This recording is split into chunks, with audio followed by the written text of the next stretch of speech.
భయం పడ్డాడని చెప్పేసి మీకు తెలిసిందా? తను భయపడుతున్నాడని తెలిసిందా?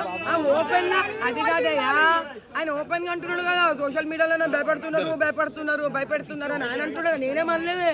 నేను ఎప్పుడైనా అనగా ఇందావా నువ్వు? నన్ను ఎవడో భయపడతారు, వీళ్ళు భయపడతారు నన్ను అన్న. వాళ్ళు భయపెట్టించినా ఏం చేసినా భయపడే మనిషి నేను కాదు.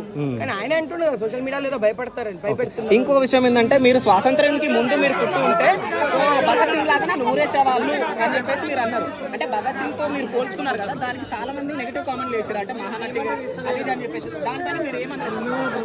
నా మీద కమెంట్ చేసిన వాళ్ళందరూ హాయిగా ఏసీ రూమ్లలో కూర్చొని పని పాటు లేకుండా కమెంట్ చేయడానికి కూర్చున్నోళ్ళు.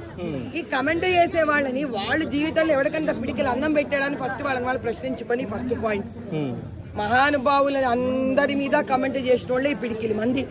వాళ్ళ కమెంట్స్ నాకు తేడా పడదు, ఫరక్